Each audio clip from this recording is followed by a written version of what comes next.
نحمده ونستعينه ونؤمن به ونتوكل عليه ونعوذ بالله من شرور أنفسنا ومن سيئات أعمالنا من يهده الله فلا مضل له ومن يضلل فلا هادي له وأشهد أن لا إله إلا الله وحده لا شريك له وأشهد أن محمدا عبده ورسوله أرسله بالهدى ودين الحق ليظهره على الدين كله ولو كره المشركون اللهم صل على محمد وعلى آل محمد كما صليت على إبراهيم وعلى آل إبراهيم وبارك على محمد وعلى آل محمد كما باركت على إبراهيم وعلى آل إبراهيم إنك حميد مجيد أما بعد فإن خير الكلام كلام الله وخير الهدي هدي محمد صلى الله عليه وسلم وشر الأمور محدثاتها وكل محدثة بدعة وكل بدعة ضلالة وكل ضلالة في النار. أعوذ بالله من الشيطان الرجيم. يا أيها الذين آمنوا اتقوا الله حق تقاته ولا تموتن إلا وأنتم مسلمون. يا أيها الذين آمنوا اتقوا الله ولتنظر نفس ما قدمت لغد واتقوا الله إن الله خبير بما تعملون. بسم الله الرحمن الرحيم. يا أيها الذين آمنوا كونوا قوامين لله شهداء بالقسط ولا يجرمنكم شنآن قوم على ألا تعدلوا اعدلوا هو أقرب للتقوى واتقوا الله إن الله خبير بما تعملون. സ്നേഹമുള്ള സത്യവിശ്വാസി വിശ്വാസിനികളെ, അള്ളാഹുവിൻ്റെ നിയമങ്ങളും നിർദ്ദേശങ്ങളുമെല്ലാം കഴിവിൻ്റെ പരമാവധി ജീവിതത്തിൽ പകർത്തി തഖ്വയിൽ അധിഷ്ഠിതമായ ജീവിതം നയിക്കണമേ എന്ന് എന്നോടും തുടർന്ന് നിങ്ങൾ ഓരോരുത്തരോടും വസിയത്ത് ചെയ്യുകയാണ്, ഉപദേശിക്കുകയാണ്. അല്ലാഹു സുബ്ഹാനഹു വ തആല അവന്റെ നിയമനിർദ്ദേശങ്ങളെല്ലാം കഴിവിന്റെ പരമാവധി ജീവിതത്തിൽ പകർത്തി ജീവിക്കുന്ന സത്യവിശ്വാസികളിൽ നാം ഏവരെയും അവൻ ഉൾപ്പെടുത്തി അനുഗ്രഹിക്കുമാറാവട്ടെ. സഹോദരന്മാരെ, സഹോദരിമാരെ, ജീവിതത്തിൽ ഒരിക്കലും നാം ഒന്നും അക്രമങ്ങൾക്കും അനീതികൾക്കും അധർമ്മങ്ങൾക്കും ഒന്നും കൂട്ടുനിൽക്കരുത്. മറിച്ച് നാം ചെയ്യേണ്ടത് നീതിയും ന്യായവും എവിടെയാണോ അതിനൊക്കെ സൈഡ് നിൽക്കുക, അതിന്റെ ഒപ്പം നിൽക്കുക എന്നതാണ്. ഓരോ വിശ്വാസികളും അവന്റെ ജീവിതത്തിൽ പ്രധാനമായി ശ്രദ്ധിക്കേണ്ട ഒരു കാര്യമാണത്. എപ്പോഴും നാം നീതിയുടെ കൂടെ മാത്രമേ നാം പ്രവർത്തിക്കാവൂ. അനീതിക്കും അധർമ്മങ്ങൾക്കും ഒരിക്കലും നാം ആരും കൂട്ടുനിൽക്കരുത്. രണ്ടാളുകളുടെ ഇടയിൽ പ്രശ്നമുണ്ടാകുമ്പോൾ ആ പ്രശ്നങ്ങളിൽ നാം ഇടപെടുമ്പോൾ നീതിയും ന്യായവും എന്താണ് എന്ന് നോക്കിയിട്ടായിരിക്കണം നാം അവരുടെ ഇടയിൽ ഇടപെടേണ്ടത്. അല്ലാതെ അതിൽപ്പെട്ട ഒരാൾ എന്റെ അടുത്ത ആളാണ്, അല്ലെങ്കിൽ എന്റെ കുടുംബക്കാരനാണ്, അല്ലെങ്കിൽ ഞാനുമായി അടുത്ത് നിൽക്കുന്ന ആളാണ്, അതുകൊണ്ട് കാര്യം എന്തായാലും വേണ്ടില്ല, ഞാൻ അവനിക്ക് സൈഡിൽ നിന്ന് സംസാരിക്കട്ടെ എന്ന ചിന്താഗതി ഒരിക്കലും വിശ്വാസിയുടെ ഭാഗത്തിൽ നിന്നുണ്ടാവരുത് എന്ന് കൃത്യമായി നമ്മളൊക്കെ മനസ്സിലാക്കുക. പരിശുദ്ധ ഖുർആൻ ഈ ഒരു കാര്യം വ്യക്തമായി നമ്മോട് ഓർമ്മപ്പെടുത്തിയതാണ്. സൂറത്തുൽ മാഇദയിൽ ഞാൻ നിങ്ങളുടെ മുമ്പിൽ ഓതിവെച്ച ആയത്തിൽ അല്ലാഹു തആല പറയുന്നത്, വിശ്വാസികളെ വിളിച്ചുകൊണ്ട് അല്ലാഹു തആല പറയുന്നത് നോക്കൂ. യാ അയ്യുഹല്ലദീന ആമനു, ഏ സത്യവിശ്വാസികളെ, കൂനു കവ്വാമീന ലില്ലാഹി, നിങ്ങൾ അള്ളാഹുവിനിക്ക് നേരെ ചൊവ്വ നിലകൊള്ളുന്ന ആളുകളാവണം. ശുഹദാ ബിൽ ഖിസ്ത്, നിങ്ങളൊക്കെ നീതിക്ക് സാക്ഷികളാവണം.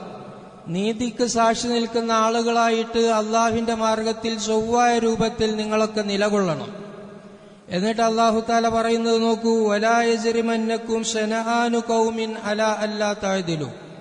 ഒരു വിഭാഗത്തോട് അല്ലെങ്കിൽ ഏതെങ്കിലും ചില ആളുകളോട് നിങ്ങൾക്കൊക്കെ എന്തെങ്കിലും വെറുപ്പും വിദ്വേഷവും ഉണ്ട് എന്നതിന്റെ പേരിൽ ആ വിഷയത്തിൽ ഇടപെടുമ്പോൾ അവരോട് നീതി കാണിക്കാതിരിക്കാൻ നിങ്ങളെ പ്രേരിപ്പിച്ചു പോവരുത്.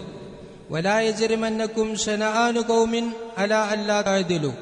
ഒരു വിഭാഗത്തോട് നിങ്ങൾക്ക് എന്തൊക്കെയോ എതിർപ്പും വിദ്വേഷവും ഉണ്ട് എന്നതിന്റെ പേരിൽ അവരോട് നീതി പാലിക്കാതിരിക്കാൻ നിങ്ങളെ ആ കാര്യം പ്രേരിപ്പിക്കാൻ പാടില്ല. ഹുവ അഖ്റബു ലിത്തഖ്വ, ഇതാണ് നിങ്ങൾക്ക് തഖ്വയിലേക്ക് ഏറ്റവും അടുത്ത് നിൽക്കുന്ന കാര്യം. വത്തഖുല്ലാ, നിങ്ങൾ അള്ളാഹുവിനെ സൂക്ഷിച്ചുകൊണ്ടാണ് ജീവിക്കേണ്ടത്. ഇന്നല്ലാഹ ഖബീറും ബിമാ തഅമലൂൻ, അല്ലാഹു തആല നിങ്ങൾ ചെയ്യുന്ന ഓരോ കാര്യങ്ങളും കൃത്യമായ അറിവുള്ളവനാണ് എന്ന ബോധം നിങ്ങൾക്കൊക്കെ ഉണ്ടാവണമെന്നാണ് ഈ ആയത്തിൽ അല്ലാഹു തആല നമ്മെ ഓർമ്മപ്പെടുത്തിയത്. വളരെ ഗൗരവത്തോടുകൂടി നാം കാണേണ്ട ഒരു വിഷയമാണിത്. പലപ്പോഴും നമുക്കറിയാം, നമ്മുടെ കൂട്ടത്തിൽ പല ആളുകളും നീതിയും ന്യായവും ഒന്ന് നോക്കാതെ ഇടപെടുന്ന ഒരു സ്വഭാവം പലപ്പോഴും ഉണ്ടാവാറുണ്ട്. അതിനവരെ പ്രേരിപ്പിക്കുന്ന കാര്യം അതെന്റെ അടുത്ത ആളാണ്, അല്ലെങ്കിൽ എന്റെ കുടുംബത്തിൽപ്പെട്ട ആളാണ്, അല്ലെങ്കിൽ ഞാനുമായി അടുത്ത് ഇടപഴകുന്ന എന്റെ ഒരു സുഹൃത്താണ്. ഇതൊക്കെ മനസ്സിലാക്കിയിട്ട് അയാൾക്ക് അനുകൂലമായി സംസാരിക്കുന്ന ഒരു സ്വഭാവം പലപ്പോഴും നമ്മുടെ കൂട്ടത്തിൽ പല ആളുകൾക്കും ഉണ്ടാവാറുണ്ട്. എത്രത്തോളം വിശുദ്ധ ഖുർആൻ നമ്മോട് പറഞ്ഞത്, നമ്മുടെ സ്വന്തം ശരീരത്തിന് എതിരായാൽ പോലും നീതിയും ന്യായവും എവിടെയാണോ ആ നീതിക്ക് വേണ്ടിയിട്ടും ന്യായത്തിന് വേണ്ടിയിട്ടുമാണ് നമ്മളൊക്കെ നിലകൊള്ളേണ്ടത്. അത് സ്വന്തത്തിനെതിരായാൽ പോലും പരിശുദ്ധ ഖുർആൻ സൂറത്തു നിസായിൽ തന്നെ ഈ കാര്യത്തെ സൂചിപ്പിച്ചുകൊണ്ട് പറയുന്നത് കാണാം. വലൗ അലാ അൻഫുസികും അവിൽ വാലിദൈൻ, നിങ്ങളുടെ നീതിക്ക് വേണ്ടി സംസാരിച്ചാൽ അത് നിങ്ങൾക്ക് തന്നെ കേടായി വന്നാലും, അവിൽ വാലിദൈൻ, അല്ലെങ്കിൽ നിങ്ങളുടെ മാതാപിതാക്കൾക്കാണ് കേടായി വരുന്നത് എങ്കിലും, വല്ലഖ്റബീൻ, നിങ്ങൾക്ക് ഏറ്റവും അടുത്ത ആളുകൾക്ക് പോലും കേടായി വന്നാൽ പോലും നിങ്ങൾ നീതിയുടെയും ന്യായത്തിന്റെയും കൂടെയാണ് നിലകൊള്ളേണ്ടത് എന്നും. എന്നിട്ട് അല്ലാഹു തആല പറയുന്നു, ഇയകുൻ വലിയൻ ഔ ഫഖീറ ഫല്ലാഹു ഔലാ ബിഹിമാ, നിങ്ങൾ ഇടപെടുന്ന ആളുകൾ അവൻ മുതലാളിയായാലും ദരിദ്രനായാലും, ഒരാൾ മുതലാളിയാണ് എന്ന് നോക്കിയിട്ടല്ല, അല്ലെങ്കിൽ ദരിദ്രനാണ് എന്ന് നോക്കിയിട്ടല്ല അയാളുടെ വിഷയത്തിൽ ഇടപെടേണ്ടത്. നീതിയും ന്യായവും ആരുടെ ഭാഗത്താണ് എന്ന് നോക്കിയിട്ടാണ് നിങ്ങൾ ഇടപെടേണ്ടത്. അവൻ വനിയായാലും, അവൻ ധനികനായാലും, അവൻ ദരിദ്രനായാലും, ഫല്ലാഹു ഔലാ ബിഹിമാ, അവർ രണ്ടാളെക്കുറിച്ചും അള്ളാഹു ഏറ്റവും അടുത്ത ആളുകളാണ്. അതുകൊണ്ട് ഫലാ തത്തബിഉൽ ഹവാ അൻ തഅദിലു, നീതി പാലിക്കുന്ന വിഷയത്തിൽ നിങ്ങളുടെ ദേഹേച്ഛകളെ നിങ്ങൾ പിൻപറ്റാൻ പാടില്ല.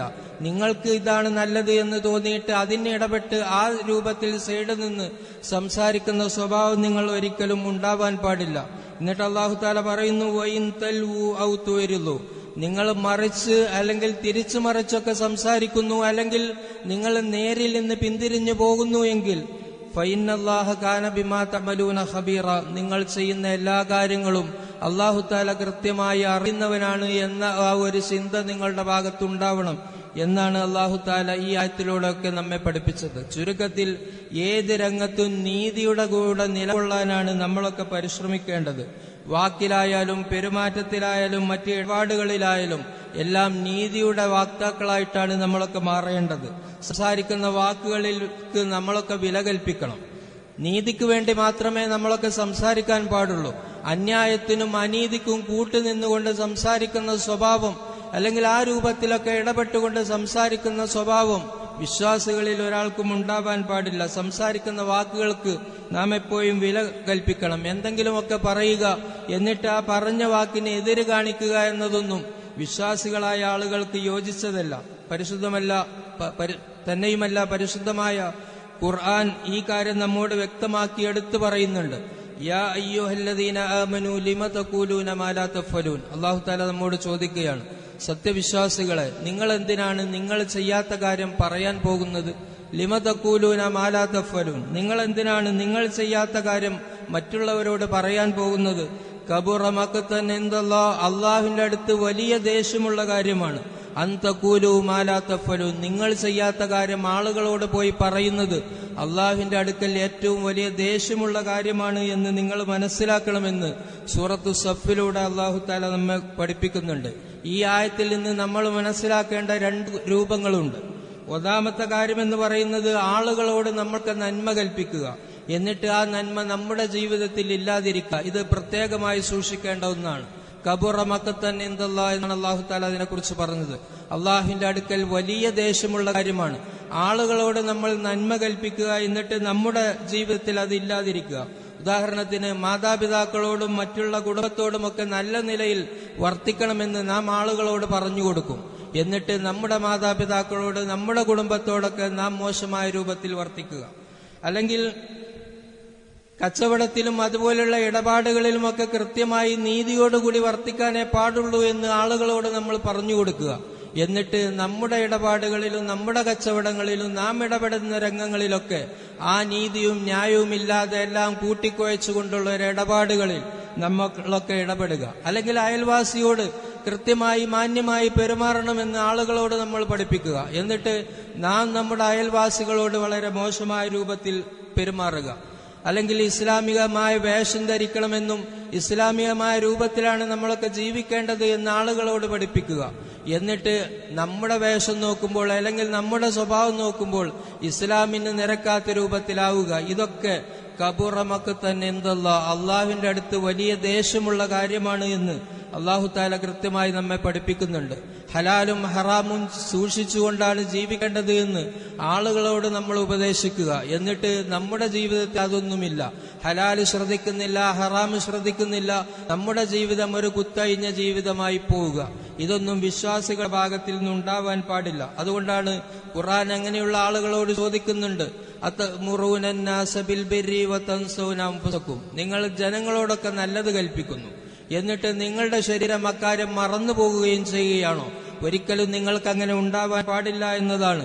മാത്രവുമല്ല, അങ്ങനെ ആളുകളോട് നല്ലത് കൽപ്പിക്കുകയും എന്നിട്ട് സ്വന്തം ജീവിതത്തിൽ അതില്ലാതെ പോവുകയും ചെയ്താൽ അങ്ങനെയുള്ള ആളുകൾക്ക് പരലോകത്ത് ലഭിക്കുന്ന ശിക്ഷയെക്കുറിച്ച് മഹാനായ നബി സല്ലല്ലാഹു അലൈഹി വസല്ലം വിവരിക്കുന്ന ഒരു ഹദീസിൽ കാണാം, യൂതാ ബിർറജുലി യൗമൽ ഖിയാമത്തി ഫയുൽകാ ഫിന്നാർ, ഒരു മനുഷ്യന് നാളെ പരലോകത്ത് കൊണ്ടുവരപ്പെടും, എന്നിട്ട് അയാളെ നരകത്തിലേക്ക് വലിച്ചെറിയപ്പെടും. ആ സമയത്ത് ഫതന്തലികു അക്താബു ബത്നിഹി, അയാളുടെ വയറിലൂടെ അയാളുടെ കുടലുകളെല്ലാം പുറത്തേക്ക് ചാടിക്കൊണ്ടേയിരിക്കും. ഫയദൂറു ബിഹാ കമാ യദൂറുൽ ഹിമാറു ഫിർറഹ, ആട്ടുകല്ലിന്റെ ചുറ്റുഭാഗത്ത് കൈതകൾ കറങ്ങുന്നത് പോലെ ഇയാളുടെ ആ കുടലുമായിട്ട് ഇങ്ങനെ ചുറ്റുഭാഗത്തും ഇങ്ങനെ കറങ്ങിക്കൊണ്ടേയിരിക്കും. ആ സമയത്ത് ഫയജ്തമിഉ ഇലൈഹി അഹ്ലുന്നാർ, നരകത്തിന്റെ ആളുകൾ അയാളുടെ അടുത്തേക്ക് ചെന്നിട്ട് അയാളോട് ചോദിക്കുന്നു, ഫയഖൂലൂന യാ ഫുലാൻ മാലക് അലം തകു തഅ്മുറു ബിൽ മഅറൂഫ് വതൻഹാ അനിൽ മുൻകർ, മനുഷ്യ നിനക്കെന്ത് പറ്റി? നീ ദുനിയാവിൽ ആളുകളോട് നല്ലത് കൽപ്പിക്കുകയും തിന്മ വിരോധിക്കുകയും ഒക്കെ ചെയ്യുന്ന ആളായിരുന്നല്ലോ, പിന്നെ നിനക്കെന്ത് പറ്റി? നിനക്കെന്താണ് ഇങ്ങനെ ഒരു അവസ്ഥയിൽ നീ നരകത്തിൽ കടക്കേണ്ടി വന്നത് എന്ന് ആളുകൾ അദ്ദേഹത്തോട് ചോദിക്കുമ്പോൾ ഫയഖൂലു, അദ്ദേഹം പറയുന്നു, ബല, അതെ, ഞാൻ ആളുകളോട് നല്ലതൊക്കെ പറഞ്ഞിരുന്നു, പക്ഷേ കുന്തു ആമുറു ബിൽ മഅറൂഫ് വലാ ആതിഹി, ഞാൻ നല്ലതൊക്കെ ആളുകളോട് പറഞ്ഞു കൊടുത്തിരുന്നു, പക്ഷെ ആ ഒരു നൽകാര്യവും എന്റെ ജീവിതത്തിൽ ഞാൻ കൊണ്ടുവന്നിട്ടില്ല. വൻഹാനിൽ മുങ്കർ വാതിഹി, ആളുകളോട് ഞാൻ പല തിന്മയും വിരോധിച്ചിരുന്നു, എന്നാൽ അതൊക്കെ എന്റെ ജീവിതത്തിൽ ഞാൻ കൊണ്ടുവരികയും ചെയ്തിട്ടുണ്ട്. അതുകൊണ്ടാണ് ഇങ്ങനെയുള്ള ഒരു അവസ്ഥയിൽ ഞാൻ എത്തിപ്പെട്ടത് എന്നായിരിക്കും അയാൾ നരകത്തിൽ വെച്ച് മറുപടി പറയുക എന്ന് മഹാനായ നബി സല്ലല്ലാഹു അലൈഹി വസല്ലം ആ ഹദീസിലൂടെ നമ്മെ പഠിപ്പിക്കുന്നുണ്ട്. അതുകൊണ്ട് ഇങ്ങനെയുള്ള ഒരു സ്വഭാവം ഒരിക്കലും നമ്മുടെ ഭാഗത്തിൽ നിന്നുണ്ടാവരുത്. പറയുന്ന കാര്യങ്ങൾ നമ്മുടെ ജീവിതത്തിൽ പകർത്താൻ നമ്മളൊക്കെ ശ്രദ്ധിക്കേണ്ടതുണ്ട്. ജീവിതത്തിൽ അത് പകർത്തിയതിന് ശേഷമാണ് മറ്റുള്ളവരോട് നാം ആ കാര്യം പറയേണ്ടത്. ഇതാണ് നീതിബോധം എന്ന് പറയുന്നത്. ഇങ്ങനെ നീതിയുടെ കൂടെയാണ് നമ്മൾ നിലകൊള്ളേണ്ടത്. ഇതാണ് ആയത്തിൽ നിന്ന് മനസ്സിലാക്കാനുള്ള ഒന്നാമത്തെ കാര്യമെങ്കിൽ, രണ്ടാമത്തെ കാര്യം ആയത്തിൽ നിന്ന് മനസ്സിലാക്കാനുള്ളത് ചെയ്യാമെന്ന് പറയുക എന്നിട്ട് ചെയ്യാതിരിക്കുക. ഇതും കബുറ മഖ്തൻ ഇൻദല്ലാഹ്, അള്ളാഹുവിന്റെ അടുത്ത് വലിയ ദേഷ്യമുള്ള കാര്യമാണ്. അള്ളാഹു തആല നമ്മോട് ചോദിക്കുന്നത്, ലിമ തഖൂലൂന മാ ലാ തഫ്അലൂൻ, നിങ്ങൾക്ക് ചെയ്യാൻ കഴിയില്ലെങ്കിൽ പിന്നെ ആളുകളോട് നിങ്ങൾ എന്തിനാണത് പറയുന്നത് എന്നാണ്. ഈ ആയത്തിന്റെ ഉദ്ദേശത്തിൽ ഈ കാര്യവും കടന്നു വരുന്നുണ്ട്. ചെയ്യാമെന്ന് ആളുകളോട് പറയുന്നു, എന്നിട്ട് അത് ചെയ്യാതിരിക്കുന്നു. പല ആളുകളുടെയും ഒരു സ്വഭാവമായിട്ട് ഇന്ന് സമൂഹത്തിൽ വ്യാപിച്ചുകൊണ്ടിരിക്കും. നൽകാമെന്ന് പറയും പക്ഷേ നൽകുകയില്ല, അല്ലെങ്കിൽ ഞാൻ അങ്ങോട്ട് വരാമെന്ന് പറയും പക്ഷേ വരികയില്ല, അല്ലെങ്കിൽ ഞാൻ നിനക്കത് തരാം കൊടുക്കാമെന്ന് പറയും പക്ഷേ കൊടുക്കുകയില്ല, അല്ലെങ്കിൽ ഞാൻ അതിനെ കുറിച്ച് പറഞ്ഞു തരാമെന്ന് പറയും പക്ഷേ പറയാൻ അവൻ തയ്യാറല്ല. ഇങ്ങനെ ആളുകളോട് കൽപ്പിക്കുന്നു, ആളുകളോട് പറയുന്നു, എന്നിട്ട് അത് നിറവേറ്റാൻ അവൻ തയ്യാറാവുന്നില്ല. ഇതാണ് നിഫാഖിന്റെ ലക്ഷണം എന്ന് പറയുന്നത്. കാപട്യം എന്നാണ് ഇതിനെക്കുറിച്ച് പറയുക. നബി സല്ലല്ലാഹു അലൈഹി വസല്ലം മുനാഫിക്കിന്റെ അടയാളം പറഞ്ഞ സ്ഥലത്ത് പറയുന്നത് കാണാം, ഇദാ ഹദ്ദസ കദബ വ ഇദാ വഅദ അഖ്ലഫ. സംസാരിച്ചാൽ കളവേ പറയുകയുള്ളൂ, കരാർ ചെയ്താൽ അത് മുഴുവൻ ലംഘിക്കും. ഇങ്ങനെയുള്ള ആളെക്കുറിച്ച് മഹാനായ പ്രവാചകൻ പഠിപ്പിച്ചത് ഹുവ മുനാഫിക്, അവൻ മുനാഫിക്കാണ് എന്നതാണ്. സഹോദരന്മാരെ, വാക്കുകൾക്ക് നാം എപ്പോഴും വില കൊള്ളിപ്പിക്കണം. ഒരാളോട് എന്തെങ്കിലും ഒരു കാര്യം പറഞ്ഞാൽ ഞാൻ അയാളോട് അത് പറഞ്ഞിട്ടുണ്ടല്ലോ എന്ന ബോധം നമ്മുടെ അടുത്ത് വേണം. ചെയ്യാമെന്നേറ്റാൽ ചെയ്യാൻ നമ്മളൊക്കെ തയ്യാറാവണം. അങ്ങോട്ട് വരാമെന്നേറ്റാൽ വരാൻ നമ്മളൊക്കെ തയ്യാറാവണം. അല്ലെങ്കിൽ ഒരാൾക്ക് ഇന്നത് നൽകാമെന്ന് നാം ഏറ്റിട്ടുണ്ടെങ്കിൽ അത് നൽകാൻ നമ്മളൊക്കെ തയ്യാറാവണം. വാക്ക് പാലിക്കുന്ന വിഷയത്തിൽ ഇസ്ലാം വളരെ കണിശതയാണ് നമ്മോട് നിർദ്ദേശിച്ചിട്ടുള്ളത്. എന്നാൽ മുസ്ലിം സമൂഹം എന്ന് പറയുന്ന പല ആളുകളിലും ആ വാക്ക് പാലിക്കുന്ന വിഷയത്തിൽ എത്രയോ പിന്നോട്ടായിട്ടാണ് സമൂഹമൊക്കെ ഇന്ന് മാറിക്കൊണ്ടിരിക്കുന്നത്. വാക്ക് പാലിക്കുന്ന വിഷയത്തിൽ എത്രത്തോളം നിർബന്ധം കാണിച്ചിട്ടുണ്ട്, ഇസ്ലാം ആ വിഷയത്തിൽ എത്രത്തോളം കണിശത പാലിക്കുന്നുണ്ട് എന്ന് മനസ്സിലാക്കാൻ നിങ്ങൾ ആലോചിച്ച് നോക്കൂ. ഇസ്ലാമിക ചരിത്രത്തിൽ നടന്ന ഹുദൈബിയ സന്ധിയെക്കുറിച്ച്, ഹിജ്റ 6-ാം വർഷം ഹുദൈബിയ സന്ധി നടന്നതിനെക്കുറിച്ച് നിങ്ങൾക്കൊക്കെ അറിയാം. മഹാനായ നബി സല്ലല്ലാഹു അലൈഹി വസല്ലം മദീനയിൽ നിന്ന് മക്കയിലേക്ക് ഉംറയ്ക്ക് വേണ്ടിയിട്ട് വരികയാണ്. മക്കയിലേക്ക് ഉംറയ്ക്ക് വേണ്ടി വരുമ്പോൾ ഹുദൈബിയയിൽ വെച്ച് ശത്രുക്കൾ മഹാനായ പ്രവാചകനെ തടയുന്നു. ഈ വർഷം നിങ്ങൾക്ക് ഉംറ നിർവഹിക്കാൻ പറ്റില്ല എന്നാണ് ഖുറൈശികൾ അവരോട് പറഞ്ഞത്. ഒരു നിലക്കും മക്കയിലേക്ക് നിങ്ങൾക്ക് പ്രവേശിക്കാൻ പറ്റുകയില്ല, നിങ്ങൾക്ക് തിരിച്ചു പോവാം, അടുത്ത വർഷം വേണമെങ്കിൽ നിങ്ങൾക്കൊന്ന് ഉംറ നിർവഹിക്കാമെന്ന് മഹാനായ നബി സല്ലല്ലാഹു അലൈഹി വസല്ലമയോട് പറയുമ്പോൾ അവിടെ വെച്ചിട്ട് ഖുറൈശികളുമായി ഒരു കരാറുണ്ടാക്കുന്നു. അതാണ് ഹുദൈബിയ സന്ധി എന്ന് പറയുന്നത്. ആ സന്ധിയിലെ പല വ്യവസ്ഥകളും മുസ്ലിങ്ങൾക്കെതിരായിരുന്നു. ആ വ്യവസ്ഥകളൊന്നും അംഗീകരിക്കാൻ പറ്റാത്ത രൂപത്തിലായിരുന്നു. പക്ഷേ ആ വ്യവസ്ഥകളൊക്കെ മഹാനായ പ്രവാചകൻ അവിടെ അംഗീകരിച്ചു കൊടുക്കുന്നു. ആ വ്യവസ്ഥയിൽപ്പെട്ട ചില വ്യവസ്ഥകൾ തന്നെ നിങ്ങൾ നോക്കൂ. മുസ്ലിങ്ങളുടെ കൂട്ടത്തിൽ നിന്ന് ആരെങ്കിലും ഇസ്ലാം മതം ഉപേക്ഷിച്ചുകൊണ്ട് മക്കയിലേക്ക് തിരിച്ചു വന്നിട്ടുണ്ട് എങ്കിൽ അവരെ ഞങ്ങൾ അങ്ങോട്ട് പറഞ്ഞയക്കുകയില്ല, മറിച്ച് ഞങ്ങളുടെ കൂട്ടത്തിൽ നിന്ന് ആരെങ്കിലും ഇസ്ലാം സ്വീകരിച്ചുകൊണ്ട് മദീനയിലേക്ക് വന്നാൽ അവരെ നിങ്ങൾ ഇങ്ങോട്ട് തന്നെ പറഞ്ഞയക്കണം പോലെയുള്ള വ്യവസ്ഥകളായിരുന്നു ഹുദൈബിയ സന്ധിയിൽ അവർ കൃത്യമായി വെച്ചിരുന്നത്. എന്നിട്ട് പോലും മഹാനായ പ്രവാചകൻ സല്ലല്ലാഹു അലൈഹി വസല്ലം ആ സന്ധി അംഗീകരിച്ചു. എന്നിട്ട് അവർ മദീനയിലേക്ക് തിരിച്ചു പോകുന്നു. മദീനയിലേക്ക് തിരിച്ചുപോയി ആ സന്ധി നിലനിൽക്കുന്ന സമയത്താണ് മക്കയിൽ നിന്ന് ഒരാൾ ഇസ്ലാം മതം സ്വീകരിച്ചുകൊണ്ട് മദീനയിലേക്ക് കടന്നു വരുന്നത്. അബുൽ ജന്തൽ എന്ന പേരിൽ അറിയപ്പെടുന്ന ഒരു മനുഷ്യൻ. അദ്ദേഹം ഈ ഉടമ്പടി നിലനിൽക്കുന്ന സമയത്താണ് അബുൽ ജന്തൽ എന്ന് പറയുന്ന ആള് മക്കയിൽ നിന്ന് ചങ്ങല പൊട്ടിച്ചുകൊണ്ട് അദ്ദേഹത്തെ അവരവിടെ ബദ് ചെയ്തു വെച്ച വ്യക്തിയായിരുന്നു. അദ്ദേഹം ചങ്ങല പൊട്ടിച്ചുകൊണ്ട് അവിടെ നിന്ന് മദീനയിലേക്ക് ഓടി വരുന്നു. മഹാനായ പ്രവാചകനോട് അഭയം ചോദിക്കുന്നു. ആ സമയത്ത് മഹാനായ നബി സല്ലല്ലാഹു അലൈഹി വസല്ലമ പറഞ്ഞൊരു വാക്കുണ്ട്, അബാജന്തൽ ഇസ്ബിർ വഹ്തസിബ്. അബൂജന്തലെ, നീ ക്ഷമിക്കണം, നീ അള്ളാഹുവിന്റെ പ്രതിഫലം ആഗ്രഹിക്കുകയാണ് വേണ്ടത്. ഫൈനല്ലാഹ ജായിലുൽ ലക വലിമൻ മഅക മിനൽ മുസ്തദഅഫീന ഫറജൻ വമഖ്റജ. അള്ളാഹു നിന്നെ പോലെയുള്ള ദുർബലരായ ആളുകൾക്ക് എന്തെങ്കിലുമൊക്കെ ഒരു പോംവഴി ഉണ്ടാക്കിത്തരും. എന്നാൽ ഇന്ന് നിനക്ക് മദീനയിൽ നിൽക്കാൻ അവകാശമില്ല. കാരണം ഞങ്ങൾ ആ സമൂഹത്തോട് ഒരു വാക്ക് പറഞ്ഞിട്ടുണ്ട്. അവിടെ നിന്ന് ആരെങ്കിലും ഇങ്ങോട്ട് വന്നാൽ അങ്ങോട്ട് തിരിച്ചയക്കാം എന്നുള്ള ഒരു കരാർ ഞങ്ങൾ ഏറ്റെടുത്തിട്ടുണ്ട്. ആ കരാർ നിലനിൽക്കുന്ന കാലത്തോളം ഇവിടെ നിന്നെ പിടിച്ചു വെക്കാൻ, നിനക്ക് എന്തെങ്കിലുമൊക്കെ ആനുകൂല്യം ചെയ്തുകൊണ്ട് നിന്നെ ഇവിടെ താമസിപ്പിക്കാൻ ഞങ്ങൾക്കൊരിക്കലും പറ്റുകയില്ല. അതുകൊണ്ട് നീ തിരിച്ചു പോകണമെന്ന് പറഞ്ഞിട്ട് അബൂജന്തലിനെ മഹാനായ പ്രവാചകൻ അവിടെ നിന്ന് തിരിച്ചയക്കുകയാണ് ചെയ്തത്. ഇതുപോലെ ഇത് അബൂജന്തലിന്റെ വിഷയത്തിൽ മാത്രമല്ല, വേറെയും ധാരാളം ആളുകളുടെ വിഷയത്തിൽ പ്രവാചകൻ ഇതുപോലെ ചെയ്തിട്ടുണ്ട്. എന്തുകൊണ്ടാണ് ഇങ്ങനെ ചെയ്തത് എന്ന് ചോദിച്ചാൽ അവരോട് അന്ന് അങ്ങനെ ഒരു വാക്ക് പറഞ്ഞിട്ടുണ്ട്. മക്കയിൽ നിന്ന് ആരെങ്കിലും ഇങ്ങോട്ട് വന്നാൽ അവരങ്ങോട്ട് തന്നെ തിരിച്ചയക്കാം എന്നുള്ള ഒരു വാക്ക് അവരോട് പറഞ്ഞുപോയി. അതുകൊണ്ട് ആ വാക്ക് പാലിക്കേണ്ടവരാണ് നമ്മൾ മറ്റുള്ളവരെ വഞ്ചിക്കാൻ പാടില്ല. ഒരു വാക്ക്, അത് ശത്രുവിനോട് പോലും വാക്ക് പറഞ്ഞാൽ വാക്ക് തന്നെയാണ്, അത് ആ രൂപത്തിൽ കാണേണ്ടതുണ്ട് എന്ന് മനസ്സിലാക്കിയിട്ടാണ് മഹാനായ പ്രവാചകൻ ആ അബൂജന്തലിനെ അതുപോലുള്ള ആളുകളെയൊക്കെ അങ്ങോട്ട് തന്നെ തിരിച്ചയച്ചത്. ഈ പ്രവാചകന്റെ അനുയായികളാണ് സഹോദരന്മാരെ നമ്മളൊക്കെ. എന്നിട്ട് നാം ഒക്കെ ഒരാളോട് വാക്ക് പറഞ്ഞാൽ ആ വാക്കിനിക്കൊക്കെ എത്രത്തോളം വില കൽപ്പിക്കുന്നുണ്ട് എന്ന് നമ്മളൊക്കെ ഈ അവസരത്തിൽ ഒന്ന് ചിന്തിക്കേണ്ടതുണ്ട്. അതിനു വേണ്ടിയിട്ടാണ് ഈ സംഭവം ഞാൻ നിങ്ങളുടെ മുമ്പിൽ ഓർമ്മപ്പെടുത്തിയത്. അതുകൊണ്ട് വാക്കുകൾക്ക് നമ്മളൊക്കെ ഒന്ന് വില കൽപ്പിക്കണം. പലപ്പോഴും പല ആളുകൾ പല രൂപത്തിലും പല കാര്യങ്ങളും വാഗ്ദാനമായിട്ടോ അല്ലെങ്കിൽ അതേ രൂപത്തിലോ ഒക്കെ പറയും. പക്ഷേ ആ പറഞ്ഞ ഒരു പെരുമാറ്റം പോലും പിന്നെ അവന്റെ ഭാഗത്തിൽ നിന്നുണ്ടാവുകയില്ല. ഞാൻ ഇന്ന സമയത്ത് അവിടെ എത്താമെന്ന് പറയും, എന്നിട്ട് ഇവന്റെ ഭാഗത്ത് അങ്ങനെ പറഞ്ഞതുപോലും ഇവന്റെ ഓർമ്മയിലില്ലാത്തൊരവസ്ഥയിലേക്ക് ഇവൻ മാറിപ്പോകുന്നു. ഈ രൂപത്തിൽ ആളുകളുടെ ചിന്താഗതികളൊക്കെ മാറിക്കൊണ്ടിരിക്കുകയാണ്. ഇവിടെയാണ് കൃത്യമായി നമ്മളൊക്കെ മനസ്സിലാക്കേണ്ടത്, മഹാനായ പ്രവാചകന്റെ ആ വാക്ക് പാലിച്ചതിലുള്ള ആ ഒരു രൂപം നമ്മളൊക്കെ കൃത്യമായി മനസ്സിലാക്കുക. അതുകൊണ്ട് ആളുകളോട് എപ്പോഴും നമ്മളൊക്കെ നീതിയോടുകൂടെയും ആ രൂപത്തിലും ധർമ്മത്തിന്റെ കൂടെ നമ്മളൊക്കെ നിലയുറപ്പിക്കുക. ആളുകളെയൊക്കെ ഏത് രൂപത്തിൽ നീങ്ങുന്നു എന്നതല്ല നമ്മൾ നോക്കേണ്ടത്.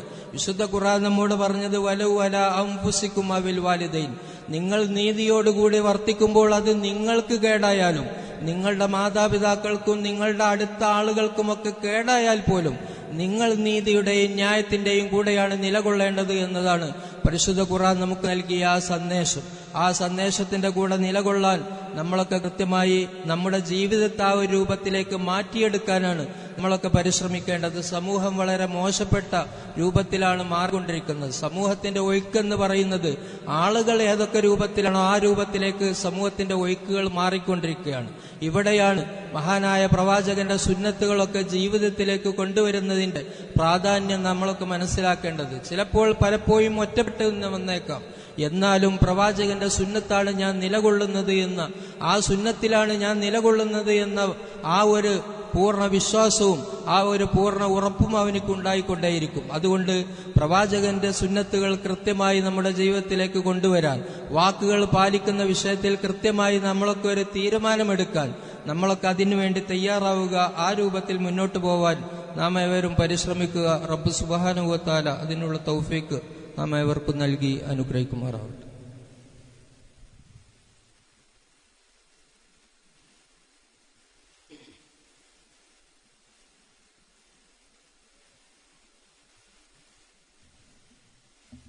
അൽഹംദുലില്ലാഹ് വസ്സലാത്തു വസ്സലാമു അലാ റസൂലില്ലാഹ് വഅലാ ആലിഹി വഅസ്ഹാബിഹി അജ്മഈൻ. അമ്മാ ബഅദ് ഫത്തഖുല്ലാഹ ഇബാദല്ലാഹ്. അള്ളാഹുവിനെ സൂക്ഷിച്ച് ജീവിക്കണേ എന്ന് ഒരിക്കൽ കൂടി വസിയത്ത് ചെയ്യുകയാണ്, ഉപദേശിക്കുകയാണ്.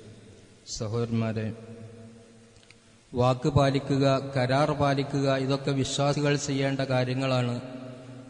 അത് പാലിക്കാതിരിക്കലും അല്ലെങ്കിൽ കരാർ ചെയ്ത കാര്യങ്ങൾ നിറവേറ്റാതിരിക്കുക ഒക്കെ മുനാഫിക്കിന്റെ ലക്ഷണമാണ് എന്നതാണ് മഹാനായ നബി സല്ലല്ലാഹു അലൈഹി വസല്ലം നമ്മെ പഠിപ്പിച്ചത്. അതുകൊണ്ട് തന്നെ അങ്ങനെയുള്ള കാര്യങ്ങളിലൊക്കെ നമുക്കൊരു നിർബന്ധ ബുദ്ധി ഉണ്ടാവണം. നാം ഒരാളോട് ഒരു വാക്ക് പറഞ്ഞാൽ കൃത്യമായി ഞാനത് നിറവേറ്റിയിരിക്കും എന്നൊരു ചിന്ത നമ്മുടെ ഭാഗത്തുണ്ടാവണം. പലപ്പോഴും പല ആളുകൾ എന്തെങ്കിലുമൊക്കെ ക്ഷണിക്കുകയോ മറ്റോ ഒക്കെ ചെയ്തു, അല്ലെങ്കിൽ ഞാൻ ഇന്ന സ്ഥലത്തേക്ക് വരാം എന്നൊക്കെ പറഞ്ഞുകൊണ്ട് ഏൽക്കുകയൊക്കെ ചെയ്യും. പക്ഷെ പിന്നെ അവൻ ആ വഴിക്ക് കാണുകയില്ല. ഇതൊക്കെ നമ്മുടെ സമൂഹത്തിൽ ഇന്ന് ധാരാളമായി നടന്നുകൊണ്ടിരിക്കുന്ന അവസ്ഥകളാണ്. ഇവിടെയാണ് പ്രവാചകന്റെ സുന്നത്തുകൾ കൃത്യമായി നമ്മൾ മനസ്സിലാക്കേണ്ടത്. പണ്ഡിതന്മാർ കൃത്യമായി പഠിപ്പിക്കുന്നത് നമുക്ക് കാണാം. അനിവാര്യമായ ഘട്ടങ്ങളിൽ മാത്രമേ ഇങ്ങനെയുള്ള കാര്യങ്ങളിൽ നിന്ന് പിന്തിരിയാൻ മനുഷ്യന് അവകാശമുള്ളൂ. അതിന് പണ്ഡിതന്മാർ 3 കാര്യങ്ങളാണ് അനിവാര്യമായ ഘട്ടങ്ങളായി പഠിപ്പിക്കുന്നത്. ഒരാളോട് ഒരു വാക്ക് പറഞ്ഞാൽ ആ വാക്കിൽ നിന്ന് ഒരു മനുഷ്യന് പിന്മാറണമെങ്കിൽ 3-4 കാര്യം അയാൾക്കുണ്ടാവണം. 3 സന്ദർഭങ്ങളിൽ മാത്രമേ ഇങ്ങനെയുള്ള കരാർ ചെയ്താൽ ആ കരാറിൽ നിന്ന് പിന്മാറാനോ അല്ലെങ്കിൽ ഒരു വാക്ക് പറഞ്ഞാൽ ആ വാക്കിൽ നിന്ന് പിന്മാറാനോ ഒരാൾക്ക് അവകാശമുള്ളൂ. ഏതാണ് ആ 3 സന്ദർഭം? പണ്ഡിതന്മാർ വിവരിക്കുന്നു. 1, മറന്നു പോകുന്ന അവസ്ഥയാണ്. മറന്നു പോവുക എന്ന് പറയുന്നത് അവന്റെ ഉദാസീനത കൊണ്ട് മറന്നു പോകുന്നതല്ല, മറിച്ച് അവൻ ആ കാര്യത്തെക്കുറിച്ചൊക്കെ ബോധമുള്ള ആൾ തന്നെയാണ്. പക്ഷേ ജീവിതത്തിൽ എന്തോ ഒരവസ്ഥയിൽ പെട്ടിട്ട് അവൻ മറന്നുപോയി എങ്കിൽ അവനിക്ക് ആ കരാറിൽ നിന്ന് പിന്മാറാനുള്ള ഒരു അവകാശമുണ്ട്. എന്നാലും അവൻ ആ ഓർമ്മയാകുന്ന സമയത്ത് അയാളോട് പോയിട്ട് ആ വിവരം അതിനെക്കുറിച്ച് പറയണമെന്നതാണ് പണ്ഡിതന്മാർ അതിനെക്കുറിച്ച് പറഞ്ഞിട്ടുള്ളത്. മറന്നു എന്ന് പറയുക എന്നുള്ളത് ഒരു ന്യായമല്ല, മറക്കാതിരിക്കാനാണ് നമ്മളൊക്കെ ശ്രദ്ധിക്കേണ്ടത്. പല ആളുകൾക്കുമുള്ള ഒരു സ്വഭാവമാണ്, എന്തെങ്കിലുമൊക്കെ കാര്യങ്ങൾ ഏൽക്കും, എന്നിട്ട് പിന്നെ ചോദിക്കുമ്പോൾ ആ ഭാഗത്തേക്കൊന്നും അവൻ വന്നിട്ടുണ്ടാവില്ല. എന്നിട്ട് പിന്നീട് അവനോട് ചോദിക്കുമ്പോൾ അത് മറന്നുപോയി എന്ന് പറയും. അതൊന്നും ശരിക്കും മറതിയല്ല. നാം മറതി എന്ന് പറയുമ്പോൾ നാം മനസ്സിലാക്കേണ്ടത് ഒരു കാര്യത്തെക്കുറിച്ച് പൂർണ്ണമായ ബോധമൊക്കെ ഉണ്ടായിക്കൊണ്ട് അത് മറക്കുമ്പോഴാണ് അതിനെക്കുറിച്ച് മറതി എന്ന് പറയുക. അല്ലാതെ ആ കാര്യത്തെക്കുറിച്ച് തീരെ ചിന്തിക്കാതെ അതൊന്ന് കണക്കിലെടുക്കാതെ ആ വിഷയം ഗൗനിക്കാതെ അത് മറന്നുപോയാൽ അതിനെക്കുറിച്ചൊന്നും മറതി എന്ന് പറയാൻ പറ്റുകയില്ല. അപ്പോൾ പണ്ഡിതന്മാർ പറയുന്നത് അനിവാര്യമായ മറതിയിലാണ് സംഭവിച്ചത് എങ്കിൽ അവിടെ മനുഷ്യന് വാക്ക് പാലിക്കാതിരിക്കാനുള്ള അവസ്ഥയുണ്ട്. രണ്ടാമത്തെ കാര്യം, കരാർ ചെയ്ത കാര്യത്തിനെതിരിൽ ഭീഷണി നേരിടുക എന്നതാണ് പണ്ഡിതന്മാർ അതിനെക്കുറിച്ച് പറയുന്നത്. ഒരാളോട് ഞാൻ നിനക്കത് തരാം എന്ന് പറഞ്ഞു കരാർ ചെയ്തിരുന്നു, പക്ഷേ അത് ചെയ്താൽ ഇവന്റെ ജീവന് ഭീഷണി വരുന്നുണ്ട് എങ്കിൽ ആ കരാറിൽ നിന്ന് പിൻവാങ്ങാൻ അയാൾക്ക് അവകാശമുണ്ട്. പക്ഷേ എന്നാലും അയാൾ ആ വ്യക്തിയെ അത് അറിയിക്കണം എന്നതാണ് പണ്ഡിതന്മാർ അതിനെക്കുറിച്ച് പറഞ്ഞത്. ജീവിതത്തിൽ അങ്ങനെ കരാർ ചെയ്താൽ ആ കരാർ നിറവേറ്റുന്നത് കൊണ്ട് എന്തെങ്കിലും ഭീഷണിയാണ് ഇവന് വരുന്നത്, ഇവനിക്ക് എന്തെങ്കിലും അപായം സംഭവിക്കുമെന്ന് കണ്ടാൽ ആ സമയത്ത് കരാറിൽ നിന്ന് പിൻവാങ്ങാൻ അവനിക്ക് അവകാശമുണ്ട്. എന്നാലും ആ വ്യക്തിയെ അത് അറിയിക്കണമെന്ന് പണ്ഡിതന്മാർ വിവരിക്കുന്നത് കാണാം. മൂന്നാമത്തെ സന്ദർഭമായി പണ്ഡിതന്മാർ വിവരിച്ചത് കരാർ ചെയ്ത കാര്യം ഹറാമാണ് എന്ന് പിന്നീട് ബോധ്യപ്പെട്ടു, അല്ലെങ്കിൽ കരാർ ചെയ്ത കാര്യം ബിദ്അത്തുകളോ ഹറാമോ ഇസ്ലാം നിഷിദ്ധമാക്കിയതോ ആണ് എന്ന് പിന്നീട് ബോധ്യപ്പെട്ടാൽ അതിൽ നിന്നും പിന്മാറാൻ അവനിക്ക് അവകാശമുണ്ട്. അഥവാ ഇവൻ ഒരാൾക്ക് ഒരു ഭൂമി വിൽക്കാമെന്ന് ഏറ്റിരുന്നു, പക്ഷെ പിന്നീടാണ് അറിഞ്ഞത് ആ ഭൂമി വിൽക്കാമെന്ന് ഏറ്റു, പക്ഷെ പിന്നീട് അറിഞ്ഞു ആ ഭൂമി വാങ്ങുന്ന ആൾ അത് ഹറാമായ കാര്യങ്ങൾക്ക് ഉപയോഗിക്കാനാണ് ആ ഭൂമി വാങ്ങുന്നത് എന്നറിഞ്ഞാൽ വിൽക്കാമെന്നേറ്റെങ്കിലും ഇവനിക്ക് അതിൽ നിന്ന് പിന്മാറാനുള്ള അവകാശമുണ്ട്. അല്ലെങ്കിൽ ഇവനെ ഒരു കാര്യത്തിന് വേണ്ടി ഒരാൾ ക്ഷണിച്ചിരുന്നു, വരാമെന്നേറ്റിരുന്നു, പക്ഷെ പിന്നീടാണ് മനസ്സിലായത് അത് ഇസ്ലാം നിഷിദ്ധമാക്കിയ കാര്യത്തിലേക്ക് പോകാനാണ് എന്നെ വിളിച്ചത് എന്ന് അവന് ബോധ്യപ്പെടുമ്പോൾ ആ കാര്യങ്ങളിൽ നിന്നൊക്കെ അവന് പിന്മാറാൻ അവകാശമുണ്ട്. ഇങ്ങനെ ഇസ്ലാം നിഷിദ്ധമാക്കിയ ഹറാമായ കാര്യങ്ങളോ അല്ലെങ്കിൽ ബിദ്അത്തായ കാര്യങ്ങളോ ഒക്കെയാണ് ഇസ്ലാം നിഷിദ്ധമാക്കിയ കാര്യങ്ങളാണ്. അതിലേക്കാണ് ഇവൻ കരാർ ചെയ്തത് അറിയാതെ പറ്റുപോയത് എങ്കിൽ അതിൽ നിന്നൊക്കെ പിന്മാറാൻ ഇവനിക്ക് അവകാശമുണ്ട്. ചുരുക്കത്തിൽ മറന്നുപോവുക, കരാർ ചെയ്ത കാര്യത്തിനെതിരിൽ ഭീഷണി നേരിടുക, അല്ലെങ്കിൽ കരാർ ചെയ്ത കാര്യം ഹറാമാണെന്ന് പിന്നീട് ബോധ്യപ്പെടുക, ഇങ്ങനെയുള്ള കാര്യങ്ങളിൽ മാത്രമേ മനുഷ്യന് ഒരു കാര്യം കരാർ ചെയ്താൽ ആ കരാറിൽ നിന്ന് പിൻവാങ്ങാൻ അവകാശമുള്ളൂ. അല്ലാത്ത കാലത്തോളം ഒരു കാര്യം കരാർ ചെയ്തിട്ടുണ്ട് എങ്കിൽ അത് പൂർത്തിയാക്കുക ഓരോ വിശ്വാസിയുടെയും ബാധ്യതയാണ്. അല്ലാത്ത പക്ഷം അവന് മുനാഫിക്കുകളുടെ കൂട്ടത്തിലാണ് എണ്ണപ്പെടുന്നത് എന്ന് കൃത്യമായി നമ്മൾ മുനാഫിക്കുകളെ കുറിച്ച് അല്ലാഹു തആല പറയുന്നത് ഇന്നൽ മുനാഫിഖീന ഫിദ്ദർക്കിൽ അസ്ഫലി മിനന്നാർ, നരകത്തിന്റെ ഏറ്റവും അടിത്തട്ടിലേക്ക് പോകാനുള്ളവരാണ് മുനാഫിക്കുകൾ എന്നാണ് ആ മുനാഫിക്കുകളെ കുറിച്ച് അല്ലാഹു തആല ഖുർആനിലൂടെ നമ്മെ പഠിപ്പിച്ചത്. അതുകൊണ്ട് കൃത്യമായി കാര്യങ്ങൾ നാം മനസ്സിലാക്കുക. ജീവിതത്തിൽ എപ്പോഴും നീതിയുടെയും ന്യായത്തിന്റെയും കൂടെയായിരിക്കണം നമ്മളൊക്കെ സഞ്ചരിക്കേണ്ടത്. അല്ലാതെ ആളുകളുടെ ഒഴുക്കിനൊത്ത് നീങ്ങുന്ന ഒരവസ്ഥ നമ്മുടെ ഭാഗത്തിൽ ഒരിക്കലും ഉണ്ടാവരുത്. നീതിയുടെയും ന്യായത്തിന്റെയും കൂടെ സഞ്ചരിക്കുക, സത്യത്തിന്റെയും ധർമ്മത്തിന്റെയും കൂടെ നിലകൊള്ളുക, അതിനുവേണ്ടി സംസാരിക്കുക. അതിനു വേണ്ടിയിട്ടായിരിക്കണം നമ്മുടെ പ്രവർത്തനങ്ങളൊക്കെ വരേണ്ടതും. അല്ലാതെ ആളുകൾ തമ്മിൽ തർക്കമാകുമ്പോൾ നാം അതിലേക്ക് ഇടപെട്ട് ചെന്നുകൊണ്ട് ആരാണ് എന്റെ ഭാഗത്ത് നിൽക്കുന്നത് അവനിക്ക് അനുകൂലമായി ഞാൻ സംസാരിക്കട്ടെ എന്ന ഒരു രൂപമല്ല വിശ്വാസിയുടെ ഭാഗത്തുണ്ടാവേണ്ടത്. ഖുർആൻ പറഞ്ഞതുപോലെ വലൗ അലാ അൻഫുസികും അവിൽ വാലിദൈൻ, നിങ്ങളുടെ ശരീരത്തിന് കേടായാൽ പോലും നിങ്ങളുടെ മാതാപിതാക്കൾക്ക് കേടായാൽ പോലും നീതിയും ന്യായവും എവിടെയാണോ അതിന്റെ കൂടെ നിങ്ങൾ നിലയുറപ്പിക്കണമെന്നാണ് പരിശുദ്ധ ഖുർആൻ നമ്മോട് പറഞ്ഞത് എന്ന കാര്യം കൃത്യമായി നമ്മളൊക്കെ ഓർക്കുക. അങ്ങനെ ആ രൂപത്തിൽ സത്യവിശ്വാസം ഉൾക്കൊണ്ടുകൊണ്ട് ആ രൂപത്തിൽ മുന്നോട്ട് പോവാൻ നമ്മളൊക്കെ പരിശ്രമിക്കുക. റബ്ബ് സുബ്ഹാനഹു വ തആല അതിനുള്ള തൗഫീക്ക് നാം ഏവർക്കും നൽകി അനുഗ്രഹിക്കുമാറാവട്ടെ. നമ്മിൽ നിന്ന് വന്നുപോയ മുഴുവൻ തെറ്റുകളും അല്ലാഹു തആല നമുക്ക് മാപ്പാക്കി തരുമാറാവട്ടെ. നമ്മിൽ നിന്ന് രോഗം കൊണ്ട് കഷ്ടപ്പെടുന്ന ആളുകളുടെ രോഗങ്ങളെല്ലാം അല്ലാഹു വേഗത്തിൽ സുഖപ്പെടുത്തി കൊടുക്കുമാറാവട്ടെ. നമ്മിൽ നിന്ന് മരണപ്പെട്ടു പോയ നമ്മുടെ മാതാപിതാക്കൾ, കൂട്ടുകുടുംബങ്ങൾ, മുഴുവൻ ആളുകളുടെയും പരലോക ജീവിതം അല്ലാഹു റാഹത്തും ബറക്കത്തും നിറഞ്ഞതാക്കി കൊടുക്കുമാറാവട്ടെ. അല്ലാഹുമ്മ അഇസ്സൽ ഇസ്ലാമ വൽ മുസ്ലിമീൻ വഅദില്ല ശിർക വൽ മുശ്രിക്കീൻ. اللهم اغفر للمؤمنين والمؤمنات والمسلمين والمسلمات الأحياء منهم والأموات. اللهم احسن عواقبنا في الأمور كلها وأجرنا من خزي الدنيا وعذاب الآخرة. اللهم أصلح لنا ديننا الذي هو عصمة أمرنا، وأصلح لنا دنيانا التي فيها معاشنا، وأصلح لنا آخرتنا التي فيها معادنا، وجعل الحياة زيادة لنا في كل خير، واجعل الموت راحة لنا من كل شر اللهم مغفرتك أوسع من ذنوبنا ورحمتك أرجى عندنا من أعمالنا اللهم خفف عنا ثقل الأوزار وارزقنا معيشة الأبرار ربنا ظلمنا أنفسنا وإن لم تغفر لنا وترحمنا لنكونن من الخاسرين ربنا آتنا في الدنيا حسنة وفي الآخرة حسنة وقنا عذاب النار سبحان ربك رب العزة عما يصفون وسلام على